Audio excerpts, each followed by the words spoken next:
di dalam lorong reinkarnasi yang gelap dan dalam. Akhirnya aku melihat ujungnya. Di dalam menara bintang, Luo Feng melihat ke kejauhan ke tempat bercahaya di ujung lorong reinkarnasi. Dengan kekuatannya di ranah dewa sejati abadi, ia sudah bisa melihat dunia yang luas dan penuh vitalitas itu. Tuan, kita akhirnya tiba di benua asal. Morosa si monster dimensi juga sangat bersemangat.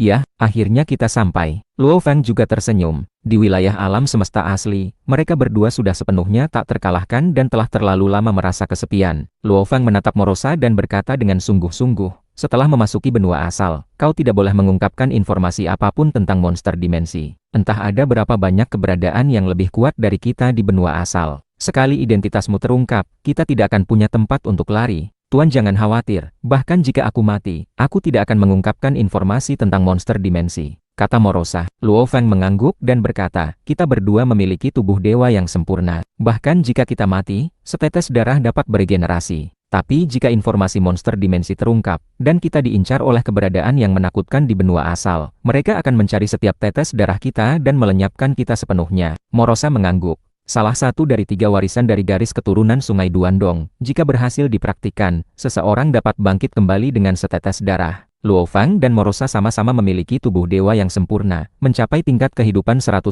kali lipat. Kemampuannya memiliki banyak hal yang sulit dipercaya. Mereka dapat mengisolasi aura kehidupan, membuat penguncian aura tidak efektif. Mereka dapat mengaburkan rahasia surgawi, dan bahkan dapat berubah 1000 kali tanpa cacat sedikit pun. Air di benua asal sangat dalam dan tak terduga, kata Luo Feng dengan sungguh-sungguh. Selama waktu yang tak terhitung, hanya ada satu monster dimensi yang bisa hidup dengan aman, yaitu monster dimensi di negara Tianmu. Monster dimensi lainnya semuanya mati. Luo Feng penuh antisipasi untuk benua asal, tetapi ia juga sangat tahu bahwa tempat ini sangat berbahaya. Gurunya, Zuo Shanke, dan tuan ketiga dari garis keturunan Sungai Duandong adalah keberadaan tingkat Raja Dewa, tetapi tuan ketiga mati sepenuhnya. Gurunya, Zuo Shanke, juga dikejar sampai melarikan diri ke samudera alam semesta. Semua monster dimensi lainnya mati. Morosa terkejut.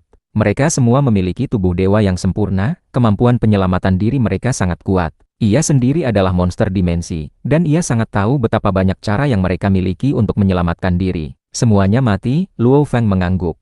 Tanpa batasan aturan tertinggi, ia telah menerima informasi warisan yang sangat besar dari garis keturunan Sungai Duandong, dan garis keturunan dunia jin di lorong reinkarnasi. Dengan demikian ia tahu beberapa informasi rahasia di benua asal. Zuo Shan sangat takut Luo Feng akan mati sebelum ia tumbuh, jadi semua hal tabu telah diberitahukan. Garis keturunan Sungai Duandong adalah warisan tunggal, dan mereka juga akan memberitahu semua bahaya di benua asal. Monster dimensi, secara bawaan menguasai dao agung kehancuran. Mereka tumbuh menjadi bencana besar. Setiap kekuatan di benua asal yang menemukan mereka akan melenyapkan mereka sesegera mungkin, kata Luo Feng. Monster dimensi di negara Tianmu itu, di satu sisi, telah tumbuh ke puncaknya ketika terungkap, sehingga sulit untuk dihadapi. Di sisi lain, dia dikendalikan oleh tuannya dan tidak akan menghancurkan dengan sembarangan. Itulah mengapa berbagai kekuatan di benua asal mentolerir keberadaannya. Morosa buru-buru berkata, aku juga punya tuan. Luo Feng tertawa, meskipun kau punya tuan, kau tetap harus cukup kuat.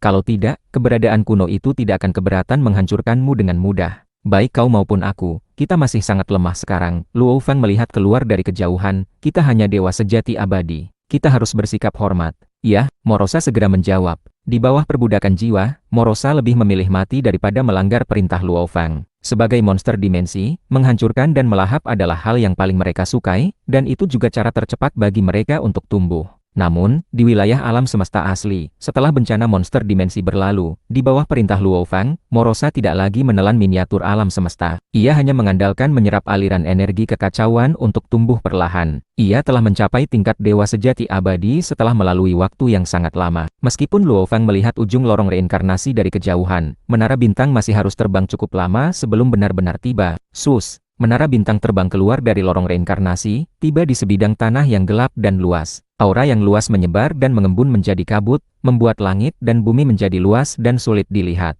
Lorong reinkarnasi telah menghilang. Luo Feng segera menyimpan menara bintang, dan ia serta Morosa muncul bersama di tanah yang luas itu. Saat ini, rambut Luo Feng menjadi jauh lebih panjang. Sepasang tanduk tajam berwarna emas gelap tumbuh di dahinya, dan penampilannya juga sedikit berubah. Sementara Morosa masih tampak seperti penjaga yang jujur. Kulitnya berwarna abu-abu perak, sedikit jelek tetapi sangat polos. Meskipun miniatur alam semesta leluhur Ziwei telah dihancurkan saat itu, dia masih hidup. Dia sangat tahu bahwa ketika aku baru menjadi dewa sejati, Miniatur alam semestaku sudah berdiameter 1 miliar tahun cahaya, Luo Fang bergumam. Miniatur alam semesta begitu besar ketika baru menjadi dewa sejati, ini adalah hal yang luar biasa. Sangat mungkin untuk menarik perhatian keberadaan yang kuat.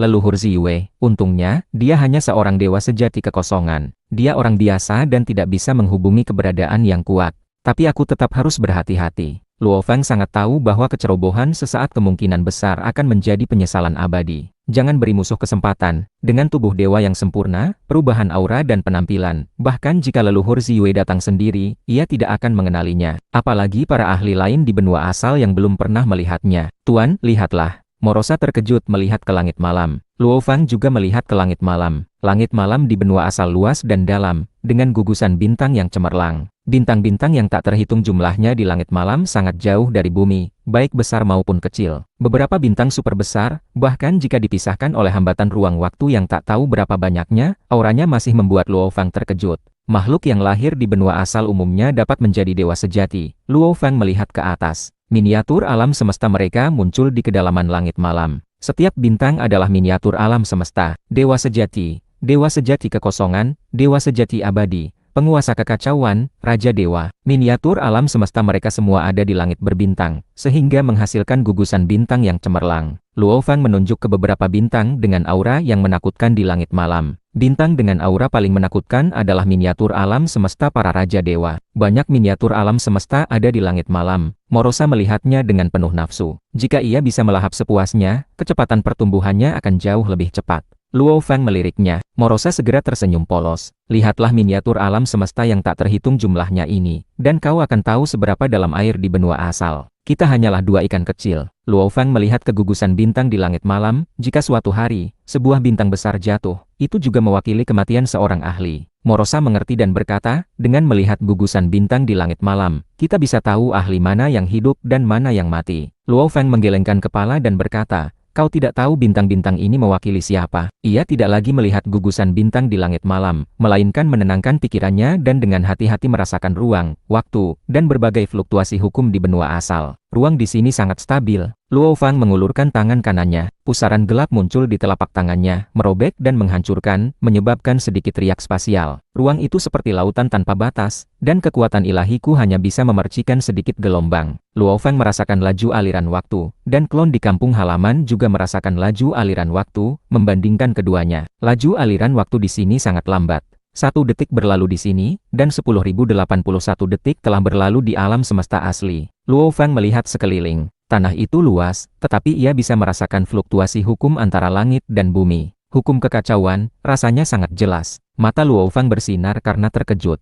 Sangat jelas. Di kampung halaman, rasanya seperti merasakan hukum melalui lapisan kabut, dan persepsinya terlalu kabur. Di benua asal, lapisan kabut telah menghilang, seperti melihat dari jarak yang sangat dekat. Ini juga membuat kesulitan dalam merenungkan hukum sangat berkurang. Benua asal juga lebih mudah melahirkan ahli. Jika aku datang ke benua asal ketika aku masih dewa sejati, akan jauh lebih cepat untuk menjadi dewa sejati abadi, pikir Luo Fang. Di bawah tingkat dewa sejati, cocok untuk berlatih di wilayah alam semesta asli. Di atas tingkat dewa sejati, lebih cocok di benua asal. Bahkan dengan bakat Luo Fang, ia membutuhkan waktu yang sangat lama untuk berkultivasi di kampung halamannya. Dari kehancuran alam semesta asli, mengamati Dao Agung kehancuran milik monster dimensi, serta kelahiran kembali alam semesta asli, barulah ia memahami sumber kehidupan dan kematian, dan melangkah ke tingkat dewa sejati abadi. Tentu saja, dibutuhkan waktu yang sangat lama bagi Luo Fang. Selain karena persepsi hukum di wilayah alam semesta asli terlalu kabur dan efisiensi kultivasi terlalu rendah, ada alasan lain. Sangat sulit untuk memahami sumber hukum, seperti leluhur Yuan, dan leluhur Ziyue yang telah berkultivasi selama bertahun-tahun. Mereka juga hanya dewa sejati kekosongan. Tuan, kemana kita akan pergi selanjutnya? Morosa melihat sekeliling. Dan aku sudah merasakan dengan hati-hati di sekitarku, tetapi aku tidak menemukan leluhur Yuan. Setelah melewati lorong reinkarnasi dan tiba di benua asal, kita bisa muncul di mana saja, kata Luo Fang. Luo Fang melihat sekeliling dengan cermat lagi. Pandangannya menembus lapisan hambatan spasial dan melihat tempat yang sangat jauh.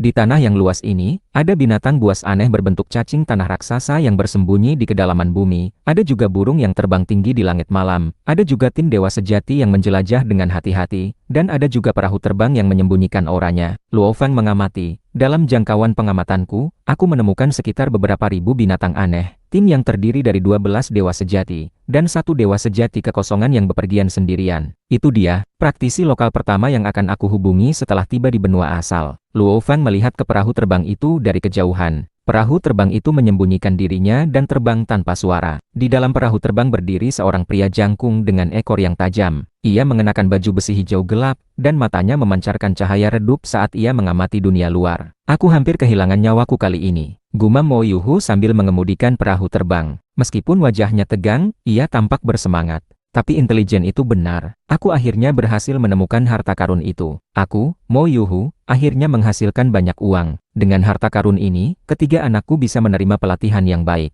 Mungkin, ada harapan untuk anak sulungku. Berguru pada seorang dewa sejati abadi. Mo Yuhu dipenuhi dengan keinginan. Benua asal penuh dengan ahli dan hierarki yang ketat.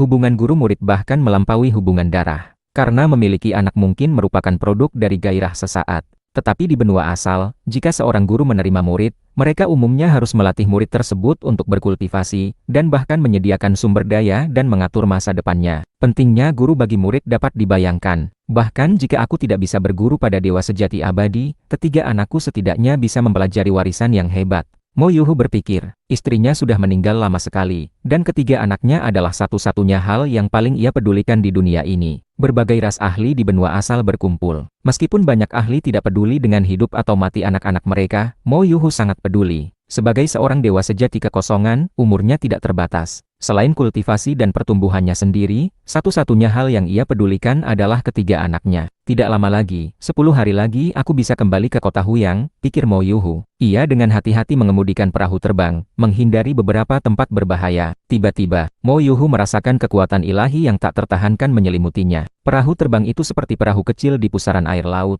jatuh ke dalamnya, dan perahu terbang itu menjadi semakin kecil. Terus menyusut. Gawat. Hati Mo Yuhu tersentak. Perahu terbang yang ia kemudikan sama sekali tidak bisa melepaskan diri dari pusaran ruang yang menakutkan ini, dan hanya bisa terus tenggelam ke dalamnya. Akhirnya, perahu terbang itu jatuh ke bagian terdalam dari pusaran ruang. Pusaran ruang itu ada di dalam telapak tangan yang besar. Garis-garis di telapak tangan itu tampak seperti sungai dan jurang. Luo Fang berdiri diam, hanya mengendalikan kekosongan, dan ruang tempat perahu terbang di kejauhan itu berada menyusut, dan ia dengan lembut menangkapnya di telapak tangannya. Morosa di sampingnya juga melihat dengan rasa ingin tahu, "Tuan, mengapa menangkap perahu terbang ini?" "Kita tanya jalan dulu," jawab Luo Fang sambil mengamati makhluk di dalam perahu terbang di tangannya. Di dalam perahu terbang, Mo Yuhu yang ketakutan tidak berani ragu, segera terbang keluar. Begitu mendarat, ia langsung berlutut dan berkata dengan sangat hormat, "Mo Yuhu menghadap Yang Mulia." Hati Mo Yuhu dipenuhi ketakutan. Setelah melalui segala macam kesulitan, ia baru saja mendapatkan harta karun. Ia takut keberadaan yang menakutkan ini akan membunuhnya dan merebut hartanya. Ia tidak ingin mati. Jika ia mati, ketiga anaknya akan menghadapi kesulitan luar biasa untuk bertahan hidup di kota Huyang. "Provinsi apa ini?" tanya Luo Feng. Mo Yuhu tercengang saat mendengarnya. Apakah ia hanya bertanya jalan? Melapor kepada Yang Mulia, ini adalah provinsi Jiujiang di negara Yu. Mo Yuhu segera melaporkan dengan hormat. Negara Yu? Luo Feng sedikit mengangguk.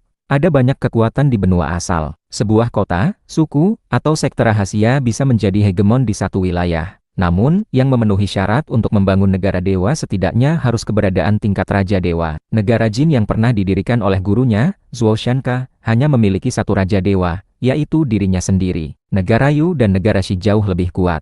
Negara Shi saat itu memiliki 3 raja dewa. Negara Yu bahkan memiliki 5 raja dewa. Negara Shi dan negara Yu berdekatan. Untungnya, setelah melewati lorong reinkarnasi, aku tiba di negara Yu, pikir Luo Feng. Jika aku tiba di negara Shi, itu akan sedikit merepotkan. Ia mendapatkan manual rahasia 9 bencana dan menara bintang berkat gurunya, Zhuo Shanke. Ia juga mendapatkan warisan dari garis keturunan dunia Jin. Dan yang lebih penting, ia mendapatkan seni Lie Yuan. Kebaikan gurunya sangat besar. Jika ia menjadi raja dewa di masa depan, ia pasti akan berdiri di sisi gurunya. Saat ia masih lemah, tentu saja ia harus menjauhi negara Shi. Aku ingat, provinsi Jiujiang seharusnya memiliki 3 kota besar kan? Tanya Luo Feng. Ya, Mo Yuhu segera menjawab. Provinsi Jiujiang luas dan tak terbatas, memiliki 3 kota besar dan 189 kota biasa. 3 kota besar tersebut adalah kota Jiujiang, kota Huyang, dan kota Suyin. Luo Feng mengangguk dan bertanya, "Provinsi Jiujiang adalah wilayah kekuasaan Markuis Jiujiang kan?" Di benua asal, Dewa sejati abadi paling banyak dianugerahi nama keluarga kerajaan. Mereka umumnya menjabat sebagai jenderal yang bertanggung jawab atas suatu wilayah, atau anggota inti yang mengelola kota, dan merupakan elit dari negara dewa. Penguasa kekacauan dianugerahi gelar Marquis. Status mereka jauh lebih tinggi. Bahkan mereka diberikan sebuah provinsi sebagai wilayah kekuasaan. Jika hubungan tidak harmonis, penguasa kekacauan akan pergi dan membelot ke negara lain. Mo Yuhu menjawab,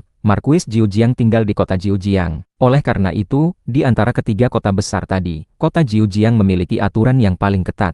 Kota Suyin sering mengalami konflik dan perang karena tambang serta beberapa kekuatan. Sedangkan kota Huyang berdekatan dengan perbatasan negara Yu. Negara-negara tetangga juga memiliki cabang di sini, dan perdagangannya paling maju. Hamba sendiri tinggal di kota Huyang. Luo Feng sedikit mengangguk. Aku perlu berlatih, dan aku juga butuh lingkungan yang stabil dan sumber daya yang sesuai, pikir Luo Feng. Kota Jiujiang memiliki seorang penguasa kekacauan. Aku tidak boleh berlatih di wilayahnya. Kota Suyin terlalu banyak konflik. Kota Huyang memiliki perdagangan yang maju dan intelijen yang maju. Ini kondusif untuk membeli sumber daya, dan cocok bagiku untuk tinggal sementara. Luo Feng dengan cepat membuat keputusan. Ketika kekuatannya lemah, ia harus berhati-hati dan waspada. Luo Feng melihat Mo Yuhu yang berdiri dengan hormat, dan memerintahkan, aku ingin pergi ke kota Huyang, kau bantu tunjukkan jalannya. Baik yang mulia, Mo Yuhu merasa lega, sedikit bersemangat.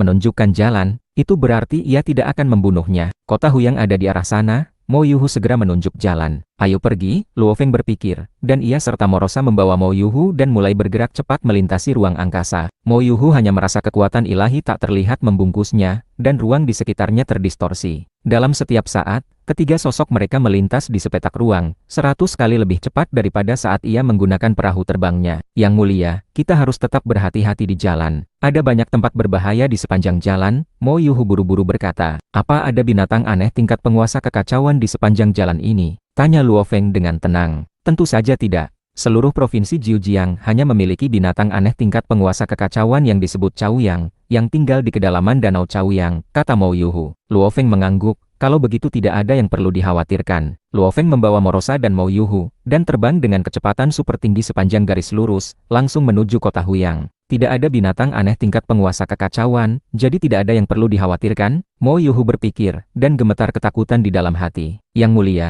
jika kita tidak menghindar, kita mungkin melewati sarang binatang aneh tingkat dewa sejati abadi. Mo Yuhu tidak bisa menahan diri untuk berkata. Luo Feng hanya meliriknya, tidak mengatakan apa-apa lagi. Binatang aneh tingkat dewa sejati abadi. Ia baru saja tiba di benua asal, miskin dan tidak punya apa-apa. Ia sedang menunggu binatang aneh tingkat dewa sejati abadi untuk menyerangnya, sehingga ia bisa membunuh satu atau dua. Sisik, tulang, darah, dan esensi binatang aneh itu semua bisa dijual untuk mendapatkan uang, dan ditukar dengan sumber daya yang ia inginkan. Aku memang punya beberapa barang yang sangat berharga di tubuhku, menara bintang, pedang bayangan darah, dan sayap Shiwu. Tapi aku tidak mungkin menjualnya, pikir Luo Feng. Aku memang agak miskin sekarang. Sayap Shiwu adalah yang paling membantu Luo Feng saat ini. Dua barang lainnya, sementara ini kegunaannya terbatas. Tetapi seiring dengan pertumbuhan Luo Feng yang semakin kuat, pentingnya menara bintang dan pedang bayangan darah akan semakin menonjol. Binatang aneh di benua asal, menurut intelijen dari guru Zuo Shanke, sengaja dibiarkan oleh para raja dewa, pikir Luo Feng. Biarkan mereka berkembang biak dan menempati sebagian besar wilayah benua asal. Para kultivator dari berbagai ras membunuh binatang aneh, dan mengumpulkan bagian tubuhnya untuk digunakan sebagai sumber daya kultivasi. Sementara binatang aneh tingkat raja dewa umumnya dipelihara di penangkaran. Jika ada satu yang muncul di luar, ia akan segera ditangkap hidup-hidup oleh para raja dewa dan dibawa pergi. Luo Feng sangat tahu tentang hal ini. Binatang aneh merupakan ancaman besar bagi dewa sejati yang lemah. Tetapi bagi keberadaan yang benar-benar kuat, mereka hanyalah sumber daya kultivasi yang hidup. Kecerdasan binatang aneh relatif rendah, tapi yang paling kuat di antara mereka dapat memiliki kekuatan tingkat raja dewa hanya dengan mengandalkan garis darah mereka. Luo Feng juga sedikit terkejut. Mengapa garis darah mereka begitu kuat? Menurut informasi yang ia pahami, setiap bintang aneh tingkat raja dewa adalah harta karun alami, yang dipelihara di penangkaran oleh ahli atau kelompok yang benar-benar kuat. Esensi garis darahnya adalah harta karun yang bahkan Tuan Ketiga dan Guru Zuo Shanke tidak dapat menyentuhnya. Bagi yang lemah, binatang aneh yang tersebar di seluruh benua asal adalah ancaman, pikir Luo Feng. Tapi setelah kekuatan mencapai tingkat tertentu, mereka hanyalah mangsa. Kecerdasan makhluk ini relatif rendah. Di benua asal, yang menjadi ancaman besar bagiku adalah para kultivator dari berbagai ras. Luo Feng sangat tahu hal ini. Para jenius yang datang melalui reinkarnasi dari generasi ke generasi dari 3.000 alam semesta asli. Makhluk tak terhitung jumlahnya yang lahir di benua asal, dan makhluk yang lahir dari sejumlah besar miniatur alam semesta. Tentu saja, banyak elit juga muncul dari antara makhluk tak terhitung jumlahnya itu. Setelah mengalami waktu yang tak terbatas, ada banyak ahli tersembunyi di antara kultivator dari berbagai ras. Sekte seperti Sungai Duandong adalah sekte yang sangat lemah di seluruh benua asal. Guru Zuo Shanke berada di tingkat yang relatif lemah di antara para raja dewa. Bahkan negara Tianmu, yang mengendalikan monster dimensi puncak, masih tidak dianggap sebagai kekuatan yang paling menakutkan di benua asal. Bagiku, yang perlu kulakukan sekarang adalah bersembunyi dengan hati-hati dan membuat diriku semakin kuat. Barulah aku memiliki kualifikasi untuk tahu lebih banyak rahasia benua asal. Luo Feng sangat tahu hal ini. Bahkan dendam Guru Zuo Shanke dapat dikesampingkan sekarang. Jika ia tidak menjadi Raja Dewa, ia sama sekali tidak memenuhi syarat untuk terlibat. Ada miniatur alam semesta di sekitar alam semesta asli. Yang terbesar tidak diragukan lagi adalah miniatur alam semesta Luo Feng, yang berdiameter 100 miliar tahun cahaya. Miniatur alam semesta Luo Feng menyerap energi kekacauan dengan efisiensi maksimum, untuk diubah menjadi kekuatan ilahi, yang kemudian ditransfer ke jantung Dewa Sejati Luo Feng, untuk meningkatkan tubuh Dewa Luo Feng. Luo Feng belum lama menjadi Dewa Sejati abadi, dan tubuh dewanya belum mencapai kondisi paling ekstrim. Di dalam miniatur alam semesta Luo Feng, di bawah pohon besar, Luo Feng dan leluhur Yuan duduk saling berhadapan, minum anggur. Keduanya hanyalah klon kekuatan ilahi. Mendengar apa yang kau beritahukan kepadaku, barulah aku tahu bahwa sisi lain dari lorong reinkarnasi ternyata adalah benua asal, kata leluhur Yuan dengan emosi. Mereka berdua telah melewati reinkarnasi, dan diskusi mereka tentang informasi benua asal tidak lagi dibatasi oleh aturan tertinggi. Leluhur Yuan, tahukah kau di negara mana kau berada sekarang? Tanya Luo Feng. Leluhur Yuan berkata, setelah aku tiba di benua asal, aku bertemu dengan sebuah suku. Suku ini memiliki lebih dari 10.000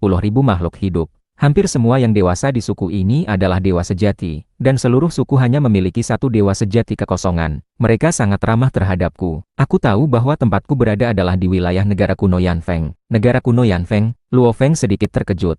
Bagaimana negara kuno Yanfeng ini? Tanya leluhur Yuan. Di benua asal, semua yang disebut negara, didirikan oleh Raja Dewa, Luo Feng menjelaskan. Di antara mereka, hanya ada dua yang disebut negara kuno. Satu adalah negara kuno Yanfeng, dan yang lainnya adalah negara kuno Leiting. Sejarah kedua negara kuno ini adalah yang paling lama, dan fondasinya juga yang paling tak terduga. Mereka diakui sebagai dua negara terkuat. Kapan kedua negara ini didirikan, bahkan Guru Zuo Shanke pun tidak tahu. Tidak ada catatan yang mendokumentasikannya. Ada terlalu banyak misteri yang tidak diketahui. Selain negara dewa, dalam intelijen yang ditinggalkan oleh Guru Zuo Shanke dan garis keturunan Sungai Duandong, disebutkan juga beberapa kekuatan rahasia, dan beberapa keberadaan rahasia. Misalnya, keberadaan yang benar-benar melompati sangkar yang disebut Yuan. Seni Lie Yuan berasal dari Yuan. Karena telah melompati sangkar, Yuan juga sangat dihormati oleh keberadaan kuno itu. Leluhur Yuan dan Yuan tentu saja orang yang berbeda. Meski mereka sama-sama dipanggil Yuan tapi penulisan dan maknanya berbeda. Kata Yuan milik leluhur Yuan menekankan asal, atau sumber nyata. Kata Yuan yang dihormati keberadaan kuno, menekankan hakikat dasar atau prinsip fundamental. Guru Zuo Shanke menduga bahwa kedua negara kuno itu mungkin juga memiliki keberadaan yang telah melompati sangkar. Selain negara dewa di permukaan, ada juga beberapa individu maupun kelompok yang sangat kuat di kegelapan, kata Luo Feng. Singkatnya, di benua asal, kau harus berhati-hati dalam segala hal. Aku tahu. Luo Feng, di mana kau sekarang? Tanya leluhur Yuan. Aku di negara Yu, sebuah negara kelas 2, kata Luo Feng. Kita terlalu jauh,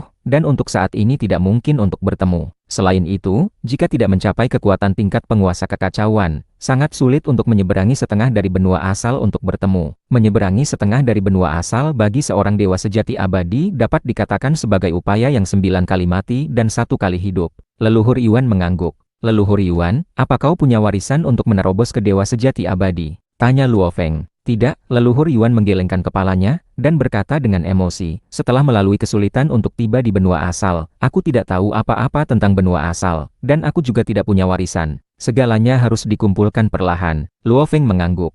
Memang tidak mudah bagi para ahli yang melewati reinkarnasi dan tiba di benua asal. Mereka tidak tahu informasinya, dan kebanyakan dari mereka tidak punya warisan. Luo Feng sedikit beruntung. Setelah melalui 9 kematian dan 1 kehidupan, ia melewati ujian garis keturunan Sungai Duandong dan ujian Guru Zuo Shanke, barulah ia bisa mendapatkan warisan dari 2 faksi besar itu. Aku punya warisan di sini. Luo Feng mengeluarkan batu memori yang telah ia siapkan sejak lama. Warisan inti garis keturunan Sungai Duandong dilarang untuk diturunkan. Warisan non-inti semuanya relatif biasa dan tidak terlalu cocok untuk leluhur Yuan. Warisan garis keturunan dunia jin, 9 bagian paling inti dilarang untuk diturunkan, yang lainnya tidak memiliki batasan. Tetapi jika ia ingin mengajarkannya kepada leluhur Yuan, Luo Feng harus mempelajarinya sendiri terlebih dahulu, barulah ia dapat memasukkannya ke dalam batu memori. Warisan ini, bernama 9 dunia mimpi buruk, leluhur Yuan. Lihatlah apa ini cocok untukmu. Luo Feng menyerahkan batu memori itu kepada leluhur Yuan. Tapi aku baru memahami bagian atasnya, dan hanya ada bagian itu di dalam batu memori, yang tertinggi dapat dikultivasikan hingga tingkat dewa sejati abadi. Warisan untuk menuju ke dewa sejati abadi.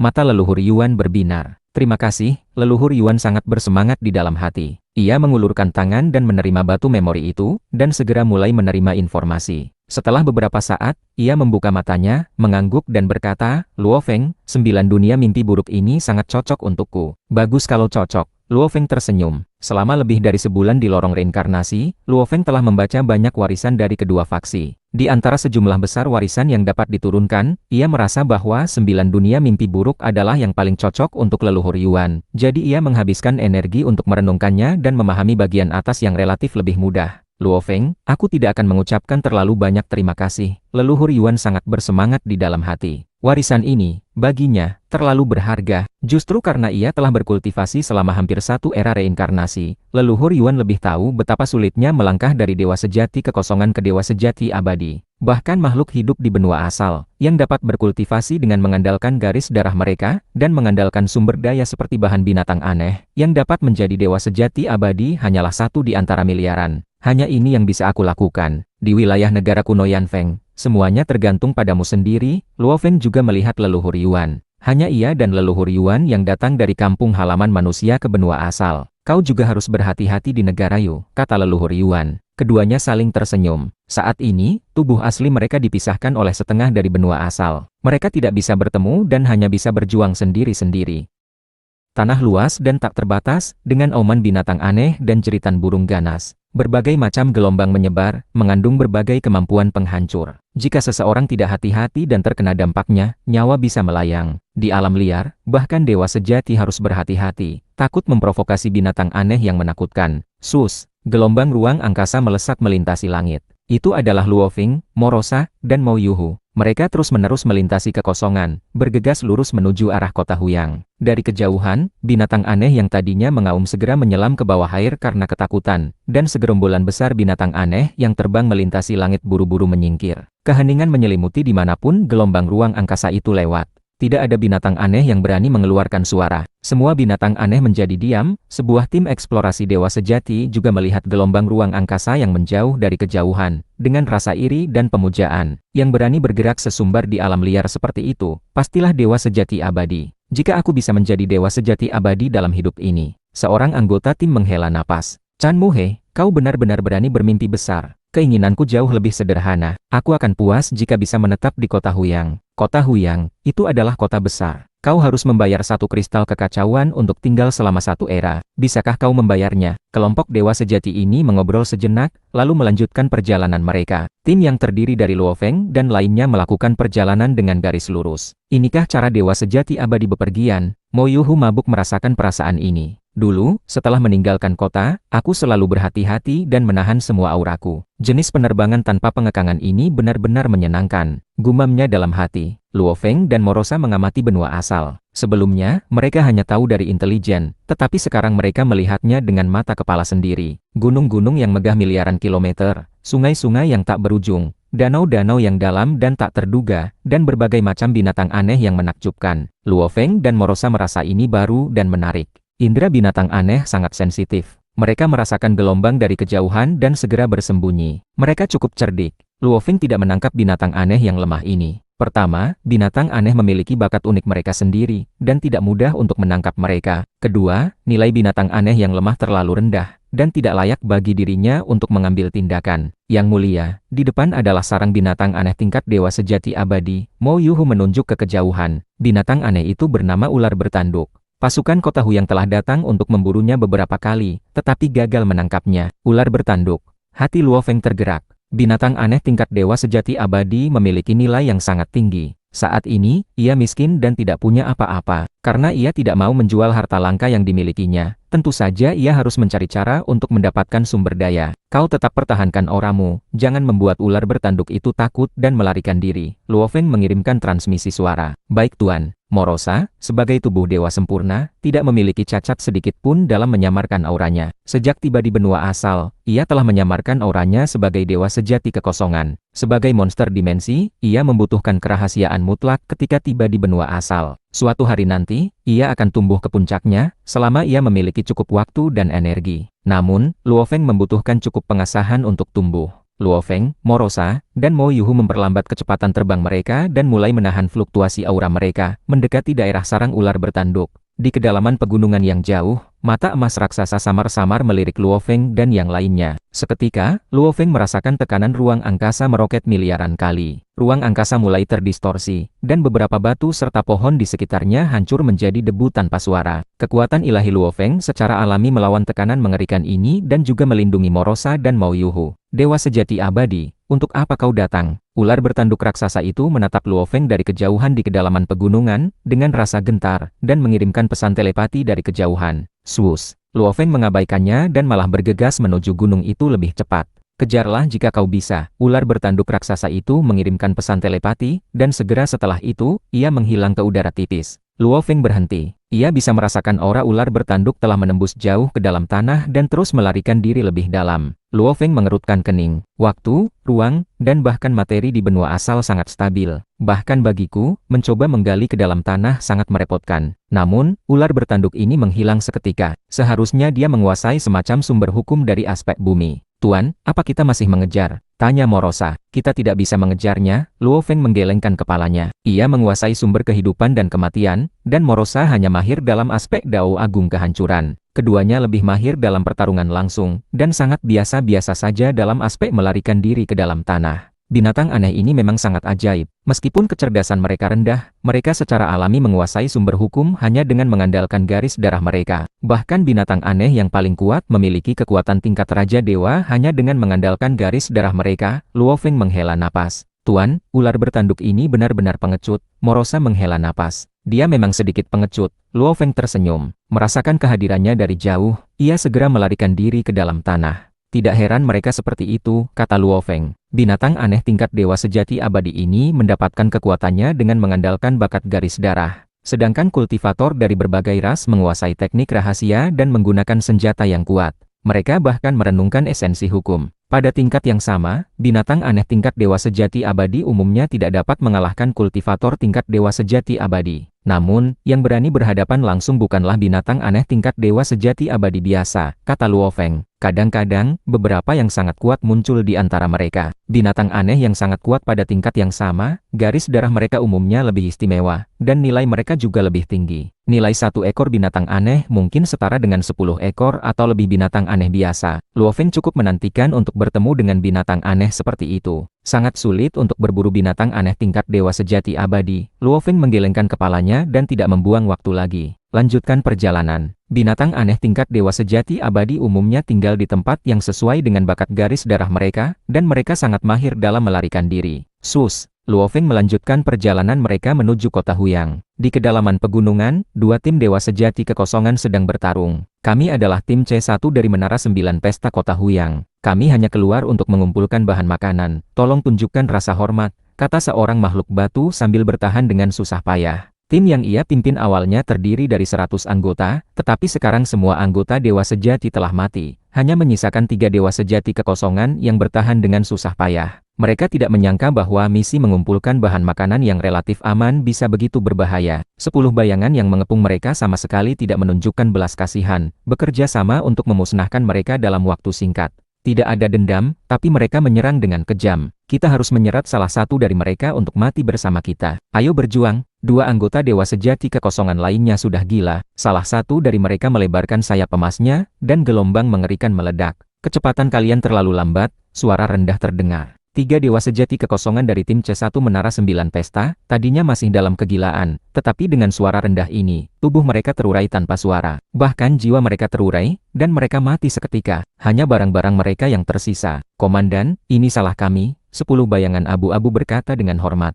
Lanjutkan, bunuh semua makhluk hidup yang muncul di daerah ini. Suara rendah datang. Komandan, pemimpin tim bayangan tidak bisa menahan diri untuk berkata, kita diperintahkan untuk pergi ke kota Huyang dan harus tiba sebelum batas waktu. Hari ini adalah hari terakhir. Suara rendah itu menjawab, lakukan saja tugasmu. Pemimpin tim bayangan tidak berani mengatakan apa-apa lagi. 10 bayangan itu diam-diam menjaga area yang luas ini, membunuh semua makhluk hidup yang lewat tanpa kecuali. Area yang luas ini sebenarnya memiliki kekuatan mengerikan yang tersembunyi, yang menutupi area inti. Di area inti, ada tanaman hijau yang tumbuh, dengan bunga kristal biru ungu yang jernih mekar di puncaknya. Aroma bunga menyebar, menyebabkan energi surga dan bumi di sekitarnya menjadi kacau. Di samping tanaman ini, sosok berjubah hitam duduk mengawasi. Aku tidak menyangka, ketika aku meninggalkan negara Shi dan datang ke kota Huyang di negara Yu untuk mengambil jabatan, aku akan menemukan bunga kristal darah biru ungu, yang matang di tengah jalan. Ketika bunga kristal darah biru ungu ini belum matang, itu terlihat biasa dan tidak istimewa. Tapi begitu mekar, aroma bunga mempengaruhi jiwa, dan sangat mencolok.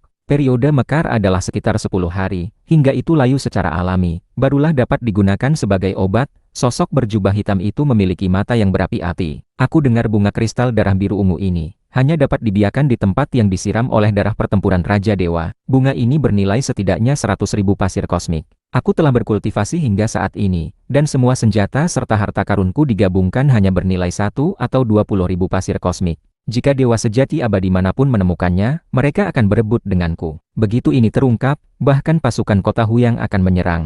Hanya tersisa beberapa hari sebelum itu layu secara alami. Sosok berjubah hitam itu menunggu dengan sabar. Ia tidak mengizinkan berita tentang tempat ini bocor. Dan meskipun ia telah mencoba yang terbaik untuk menutupinya, ia takut makhluk hidup yang lewat akan menyadarinya, jadi ia membunuh semua orang yang lewat di sini. Tiba-tiba, sosok berjubah hitam itu sedikit mengernyit, membalikkan tangan dan mengeluarkan token komunikasi. Ada apa? Sosok berjubah hitam itu bertanya, Hei Duomo, mengapa kau belum tiba di kota Huyang? Suara yang kuat seperti gunung terdengar. Menurut perintah Markuis, hari ini adalah hari terakhir. Kau harus tiba di kota Huyang. Ada hal yang tertunda. Mohon Ketua Zhan Yun mengerti. Sosok berjubah hitam itu tertawa kecil. Kota Huyang seharusnya tidak memiliki urusan mendesak yang membutuhkan kehadiranku segera kan? Kota Huyang bagaimanapun juga adalah kota besar dari negara Yu. Cabang negara Shi kita di sini selalu kekurangan Dewa Sejati Abadi. Suara yang kuat seperti gunung itu juga melunak. Aku tidak akan melaporkan keterlambatanmu, tapi kau harus tiba di kota Huyang sesegera mungkin. Tenang saja, aku pasti akan tiba dalam 10 hari, kata sosok berjubah hitam itu. Segera, komunikasi terputus. Sosok berjubah hitam itu tersenyum dan menyimpan token komunikasinya. Yang disebut perintah militer memiliki daya ikat yang relatif rendah bagi Dewa Sejati Abadi. Mereka sudah menjadi tulang punggung inti, dan masalah kecil umumnya tidak akan diselidiki. Saat ini, tidak ada yang lebih penting daripada bunga ini. Sosok berjubah hitam itu menatap bunga biru ungu yang mekar dan memancarkan aroma, dengan mata yang terobsesi. Luo Feng membawa Morosa dan Mo Yuhu saat mereka melintasi kekosongan, bergegas menuju kota Huyang. Luo Feng tiba-tiba melihat ke satu arah dari kejauhan. Ia melihat pegunungan yang jauh, kekuatan mengerikan yang tersembunyi di kedalaman pegunungan, dan samar-samar ada sentuhan biru ungu. Apa ada harta karun langka? Hati Luo Feng tergerak. Ada perbedaan besar antara Dewa Sejati Abadi satu sama lain. Tubuh dewa bisa besar atau kecil, kemurnian kekuatan ilahi bisa tinggi atau rendah, sumber hukum yang dikuasai juga berbeda, teknik rahasia yang dipraktikkan, serta senjata rahasia yang dimiliki semuanya akan memengaruhi kekuatan seorang Dewa Sejati Abadi. Sebagai tubuh dewa sempurna, tubuh Dewa Luo Feng akan sangat besar dan luas begitu ia menunjukkan wujud aslinya. Jangkauan inderanya secara alami jauh melampaui Dewa Sejati Abadi biasa. Jangkauan dan sensitivitas inderanya telah mencapai tingkat yang luar biasa. Sensitivitas dan kontrolnya terhadap aura bahkan dapat mencapai tingkat sempurna. Bahkan beberapa keberadaan kuno hanya dapat melihat sebagian dari kebenaran Luo Feng melalui sarana sebab akibat, ruang waktu, dan lainnya. Seharusnya ada seorang Dewa Sejati Abadi yang bersembunyi di sana. Kekuatannya menutupi aura harta karun langka itu. Mata Luo Feng berbinar. Harta karun langka langit dan bumi diciptakan oleh langit dan bumi, dan semuanya tanpa pemilik. Yang mampulah yang akan mendapatkannya. Sambil berpikir, Luo Feng juga dengan santai memasukkan Mo Yuhu ke dalam menara bintang terlebih dahulu. Aduh, Mo Yuhu sedikit terkejut, lalu ia dimasukkan ke dalam menara bintang. Morosa tersenyum tulus dan melihat ke kejauhan. Tuan, apa kau siap menyerang? Apa kau membutuhkan bantuanku? Bahkan jika Morosa menyerang, ia hanya akan mampu mengerahkan kemampuan dewa sejati abadi. Ia lebih baik mati daripada menggunakan kemampuan monster dimensi apapun. Jika aku membutuhkanmu untuk bertindak, aku akan memberitahumu. Luo Feng sangat antusias. Jauh di lubuk hatinya, ia menyukai pertempuran, dan ia belum pernah bertemu lawan sejak menjadi dewa sejati abadi. Baiklah, kata Morosa, sedikit kecewa, ia juga ingin bertarung dengan puas. Kau lihat dari sini, aku akan maju untuk melihatnya dulu, kata Luo Feng, dan ia sudah terbang mendekat. Morosa berdiri tinggi di langit mengawasi pemandangan itu, bergumam dalam hati, Tuan baru saja menjadi dewa sejati abadi, dan dia belum sempat mempraktikkan teknik rahasia yang cukup kuat. Kuharap lawan ini cukup kuat, sehingga aku bisa bertindak. Morosa sangat bersemangat, bahkan tanpa menggunakan kemampuan monster dimensi, hanya dengan mengandalkan pemahamannya tentang Dao Agung Kehancuran, Morosa telah memahami banyak teknik. Saat Luo Feng terbang mendekat, ia juga memperhatikan bahwa perahu terbang yang dinaiki oleh tim Dewa Sejati telah memasuki area tersebut.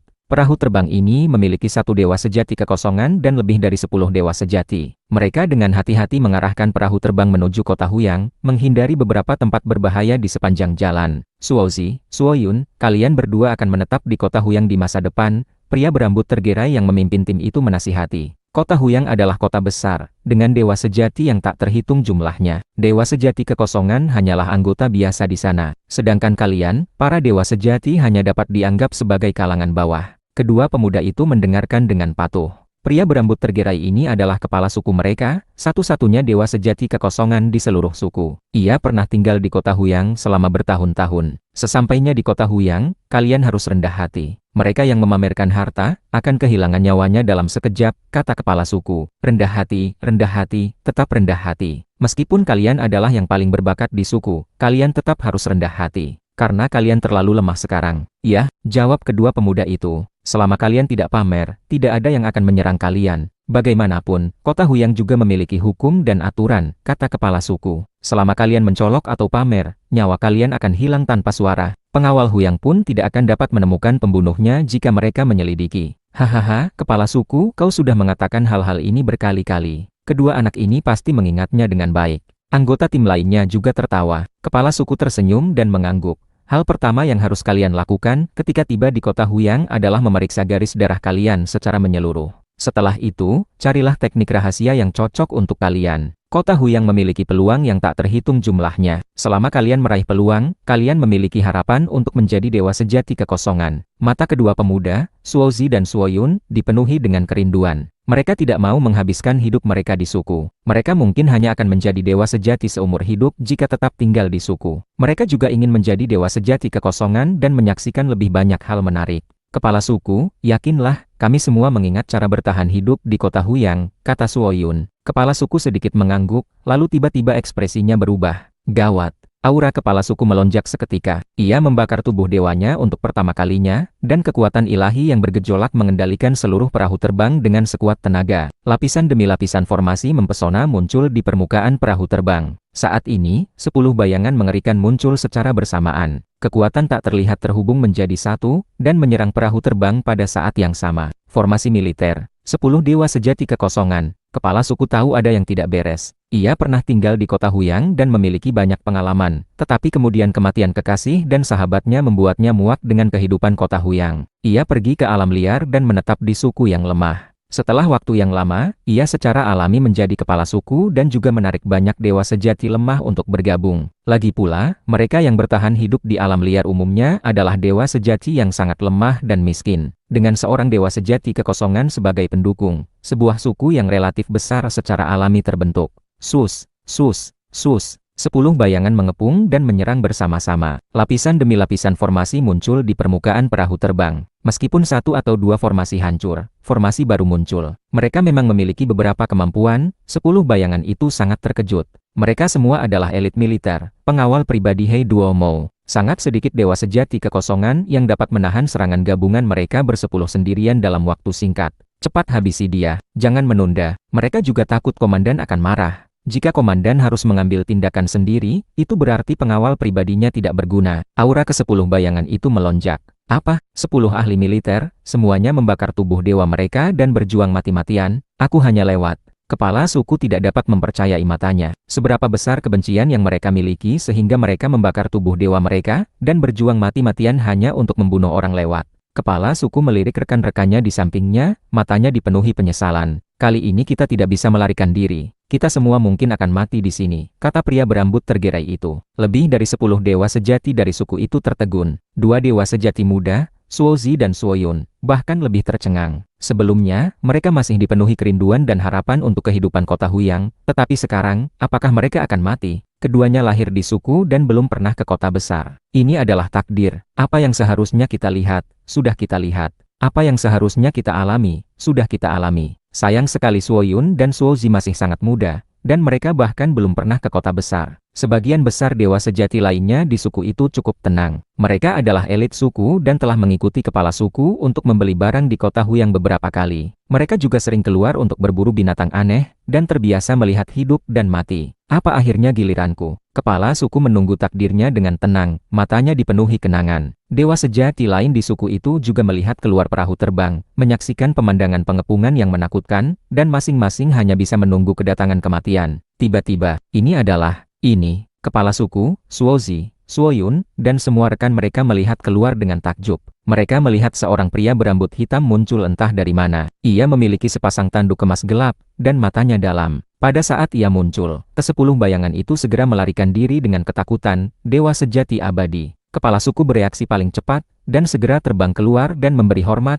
Kami menghadap Yang Mulia. Luo Feng meliriknya, sedikit mengangguk, lalu melambaikan tangannya dan memasukkan perahu terbang itu, termasuk kepala suku dan yang lainnya, ke dalam menara bintang. Ia mungkin akan bertarung melawan dewa sejati abadi asing itu. Ia takut riak sekecil apapun akan mengguncang dan membunuh orang-orang lemah ini. Luo Feng tidak mau melibatkan orang yang tidak bersalah, jadi ia memutuskan untuk mengamankan mereka terlebih dahulu. Luo Feng kemudian mengangkat kepalanya dan melihat ke tempat orang itu tersembunyi di kejauhan. Tempat 10 bayangan itu juga melarikan diri. Aku tahu kau ada di sana, Luo Feng tersenyum. Sosok berjubah hitam yang bersembunyi di kejauhan sangat marah. Meskipun sangat kuat, menurut pembagian tingkatan metode kultivasi garis darah, ia telah berkultivasi hingga tingkat ke-8, yang dianggap sangat kuat di antara dewa sejati abadi. Namun, pada saat kritis memetik bunga kristal darah biru ungu, ia tidak ingin terjadi kecelakaan apapun. Ironisnya, apa yang paling ia takuti justru terjadi. Ini adalah tempat kultivasiku. Sedikit kekuatan mengerikan dilepaskan, dan suara rendah terdengar. Tuan Dewa, silakan pergi. Tuan Dewa dianggap sebagai sapaan hormat di benua asal. Tempat kultivasi. Luo Feng tertawa. Mengapa aku merasakan aura harta langka langit dan bumi? Di tempat yang diselimuti oleh kekuatan mengerikan di kejauhan, sosok berjubah hitam segera muncul. Sosok berjubah hitam itu memiliki ekspresi muram saat ini, dan sangat marah. Ia sudah mencoba yang terbaik untuk menutupi auranya, tetapi aura harta langka langit dan bumi terlalu misterius. Umumnya, hanya tingkat penguasa kekacauan yang dapat menutupi dengan sempurna aura harta langka langit dan bumi. Periode mekar bunga kristal darah biru ungu hanya 10 hari. Dalam 10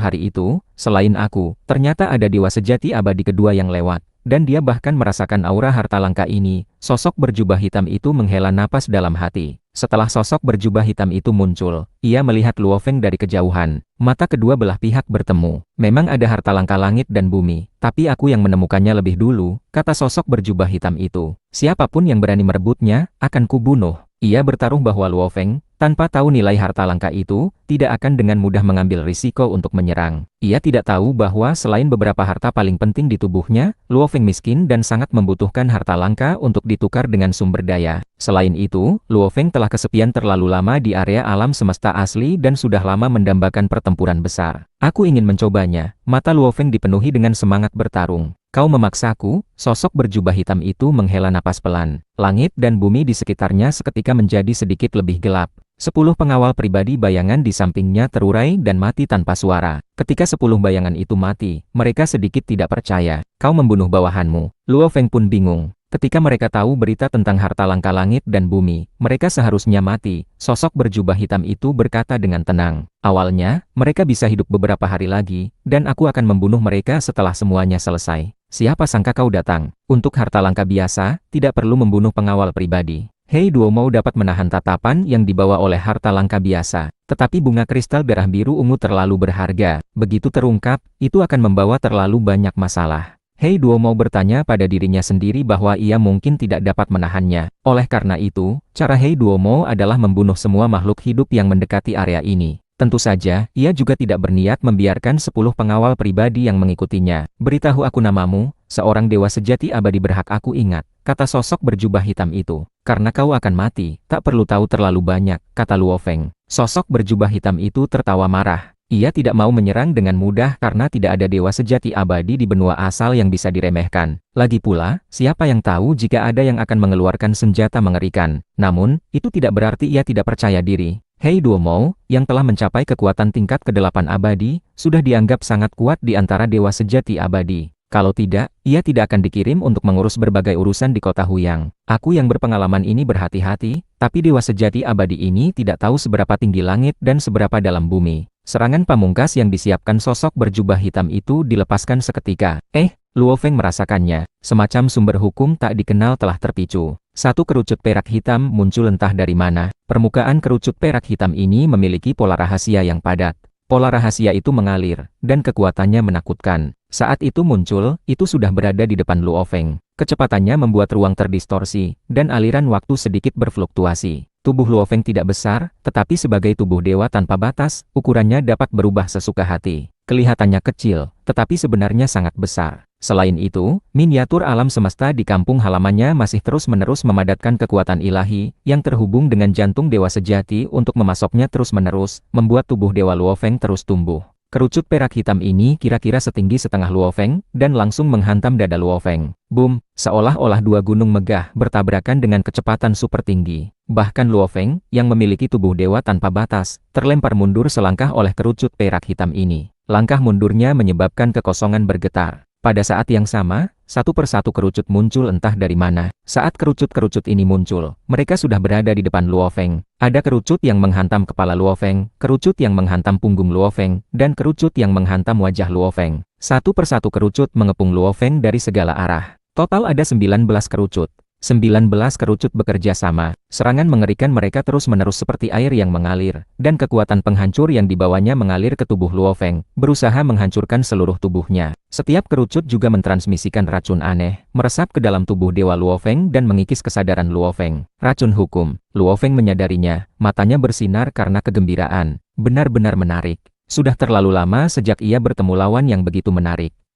Dia menguasai sumber hukum yang seharusnya mengandung racun yang sangat kuat. Luo Feng menduga, dewa sejati abadi asli benua asal, berkultivasi dengan mengumpulkan esensi darah binatang aneh. Sehingga mereka sering menguasai beberapa bakat yang sangat istimewa, bahkan menguasai beberapa sumber hukum yang langka. 19 kerucut menghantam dari segala arah, membuat Luo Feng terhuyung-huyung, tampak cukup kesulitan. Ada banyak luka di tubuhnya, tetapi luka-luka itu sembuh seketika. Kecepatan konsumsi kekuatan ilahinya tidak secepat kecepatan kondensasi dan suplai kekuatan ilahi dari miniatur alam semesta berdiameter 100 miliar tahun cahaya. Dia terkena racun hukum, namun masih bisa menahan kerucut air hitamku. Hei Duomo terkejut di dalam hatinya saat menyaksikan adegan ini. Dua kemampuan terbaiknya adalah racun hukum. Racun hukum ini aneh dan tak terduga. Ia menghancurkan tubuh dewa dan mengikis kesadaran. Mereka yang lemah akan mati di tempat, dan mereka yang kuat akan mengalami kerusakan pada kekuatan mereka. Namun, ia tidak tahu. Tubuh dewa sempurna Luo Feng diresapi oleh racun hukum, tetapi sama sekali tidak dapat digoyahkan. Adakah dampak pada kesadaran jiwa? Luo Feng memiliki menara bintang yang menjaga jantung dewa sejati, dan ia memiliki kehendak jiwa yang telah mencapai puncak tingkat kekacauan. Ini sama sekali bukan sesuatu yang bisa digoyahkan oleh racun hukum sekecil ini. Apa hanya ini trik racunmu? Luo Feng tersenyum, dan tiba-tiba sebuah pedang muncul di tangannya. Itu adalah pedang bayangan darah. Pedang embrio tingkat Raja Dewa, bilahnya gelap dengan sedikit cahaya darah. Saat Luo Feng memegangnya, sumber hukum kehidupan dan kematian secara alami diaktifkan. Cahaya pedang abu-abu yang tak terhitung jumlahnya muncul dari kekosongan, menyapu ke segala arah, dan memaksa mundur semua kerucut itu. 9 pedang pemecah batasan, pedang kehidupan dan kematian. Selama proses menembus lorong reinkarnasi, Luo Feng telah mendapatkan warisan besar dari 2 garis keturunan, secara alami harus memilih warisan yang cocok untuknya. Selain 2 warisan inti dari garis keturunan Sungai Duandong yang harus ia pelajari, yaitu Duanmi dan Donghua, yang berarti kematian mutlak dan kemegahan timur. Karena ia memiliki tubuh dewa sempurna, Luo Feng juga memilih teknik pemurnian tubuh diagram kekuatan besar kekacauan, dan teknik pedang utamanya, 9 pedang pemecah batasan. Ia juga memilih 9 dunia mimpi buruk untuk leluhur Yuan. Namun, karena waktunya terlalu singkat, ia belum sempat melatih bagian tingkat dewa sejati abadi dari Duanmi dan Donghua, yang sangat sulit.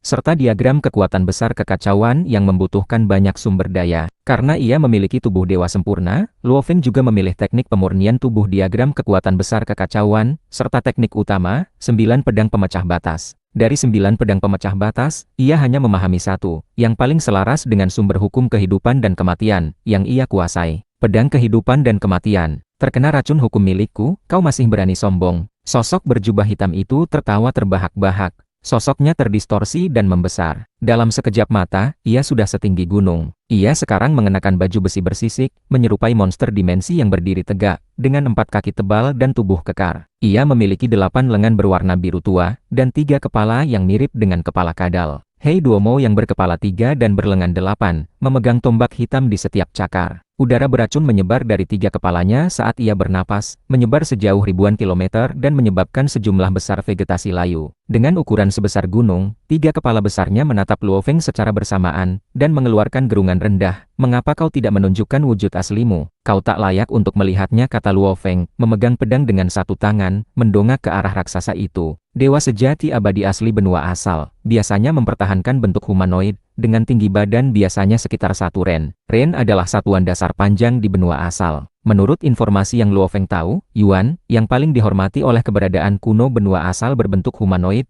sehingga keberadaan tingkat Raja Dewa mempertahankan bentuk humanoid dalam kehidupan sehari-hari. Karena ini berlaku bagi yang kuat, maka kultivator dari berbagai ras di seluruh benua asal, terlepas dari kelompok etnis manapun, bahkan ras mesin, ras kehidupan logam, dan ras tumbuhan, semuanya terbiasa dengan bentuk humanoid. Tetapi ketika mereka bertarung, mereka akan menunjukkan wujud asli mereka untuk mengerahkan kekuatan mereka sepenuhnya. Hanya dengan menampilkan tubuh asli mereka, barulah mereka dapat mengerahkan kekuatan dengan sempurna. Mempertahankan tubuh yang terlalu kecil akan membatasi kekuatan, jadi mereka harus menunjukkan wujud asli mereka. Umumnya, tubuh dewa tanpa batas dapat memiliki ukuran yang diinginkan. Bahkan dalam tubuh kecil, mereka masih dapat mengerahkan kekuatan dengan sempurna. Luo Feng memahami ini. Ia juga sama, ukuran tubuhnya dapat berubah sesuai keinginannya, dan kekuatannya tetap tidak terpengaruh. Kalau begitu, matilah. 3 kepala Hei Duomo sangat mengerikan. Langkah kakinya yang besar melintasi awan dan kabut, dan ia mencapai jarak dekat dalam 1 langkah. 8 tombak itu menyelimuti langit dan bumi, menyerang Luo Feng.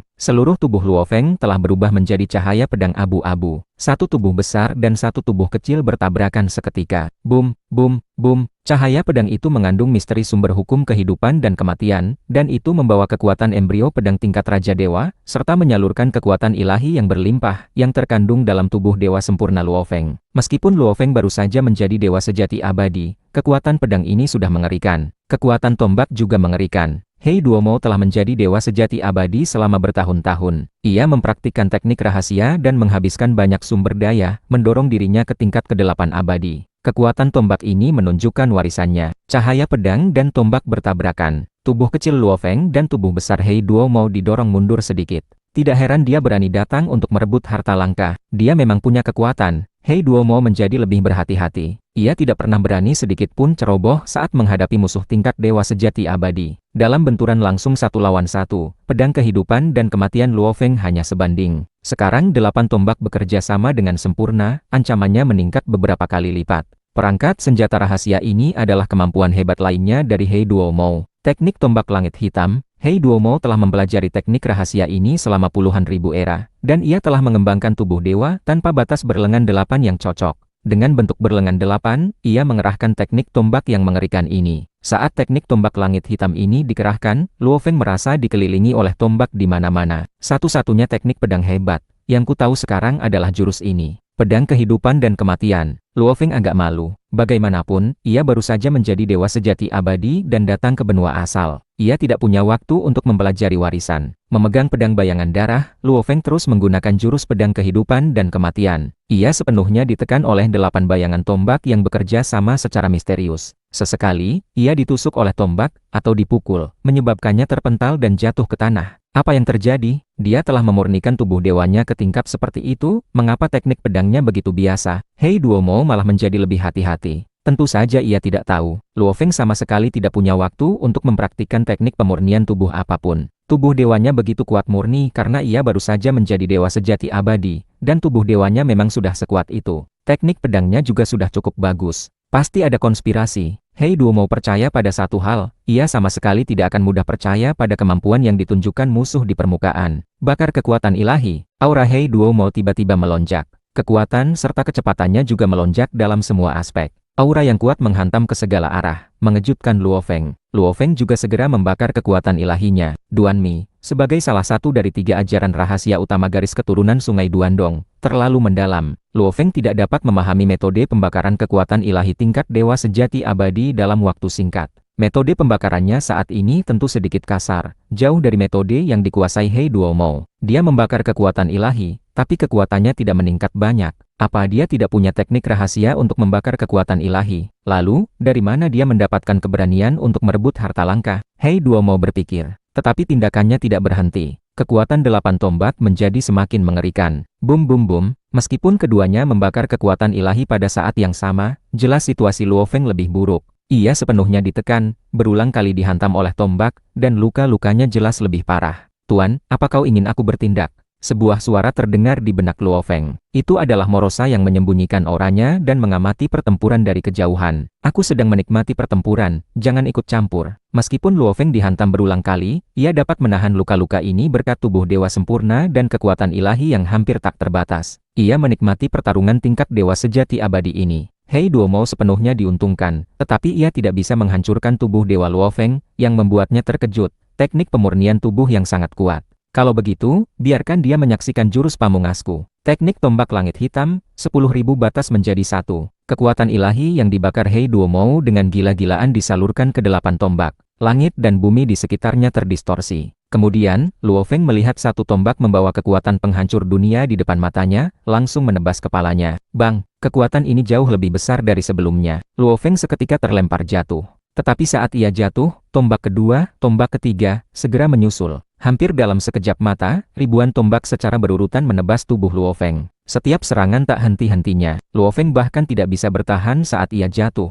Ia hanya bisa menahan serangan tombak ini dengan tubuhnya. Dalam waktu kurang dari 1 detik saat jatuh dari langit, ia menahan ribuan serangan tombak. Luo Feng dipukul hingga linglung. Ia hanya merasakan kekuatan mengerikan tak berujung terus ditransmisikan ke tubuhnya, terus memusnahkan kekuatan ilahinya. Seluruh tubuhnya dihantam ke dalam tanah. Riak mengerikan menyebar ke segala arah, menyebabkan pohon tumbang, batu runtuh, dan binatang aneh dalam radius miliaran kilometer diam, semuanya bersembunyi. Meskipun tanah benua asal stabil, sebuah cekungan besar masih terbentuk. Luo Feng terbaring di lubang di tengah cekungan itu. Luo Feng mengedipkan matanya dan duduk tegak di dalam lubang. Tuan dipukuli dengan sangat parah. Morosa mau tak mau menutupi matanya dan mengirimkan transmisi jiwa. Tuan, apa kau benar-benar tidak perlu bantuanku? Tidak perlu, aku baik-baik saja, Luo Feng menjawab, lalu mendongak ke arah Hei Duomo yang menjulang tinggi. Hei Duomo menatap Luo Feng yang kecil. 3 matanya dipenuhi dengan keheranan, dia masih belum mati.